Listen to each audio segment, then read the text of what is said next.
In 2018, you have stated that you were in favor of the option of land swap or redefining the border lines. Can you tell us how this idea was presented to you in the first place and why it was better than those other ideas and proposals? Well, the idea I first heard about really came from former British Prime Minister Tony Blair, who came to see me in the White House. He had been meeting with Serbian and Kosovar leaders and thought that this was a real possibility. He saw that as both sides essentially moving beyond previously established positions. He thought uh, uh, that both sides might have the political will and the political strength to be able to do it. And notwithstanding, there was criticism in both countries and throughout the Balkans because it implied that other borders might not be as fixed as people would like them to be. But I thought it was worth taking the risk to seeing if the two leaders could really do it. And I spoke both to Vučić and Thaci and thought at the time they seemed to be prepared to try. And it's not up to me as an outsider to come up with the perfect solution. It's the parties themselves.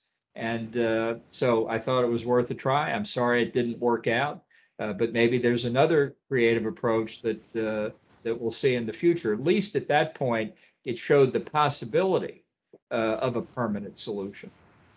Do you have any idea why it failed? Yes, like an idea? I think in both Kosovo and Serbia, the political resolve turned out not to be there. I would say it was mostly, my impression, mostly due to internal disagreements within Kosovo. I'm not casting blame on anybody. And again, I'm not implying this is easy to do, but I think it turned out that it just wasn't the opportune political moment within Kosovo politics. Why do you think that senior official leaders of EU were against the idea of land swap, or were they? Yeah, I think they were against it for two reasons. One, they didn't like the idea of starting to change borders, and I understand that's a political concern, but it's not a problem while everybody understands that these are the parties to this dispute making a particular resolution. I think it's a mistake to abstract what happens in one situation automatically into another. But I think that was one factor. They just didn't like the idea of changing the borders. And number two, they were irritated that Americans were involved in it. But now they are asking the Americans to be involved. Well, it shows that people can learn from history.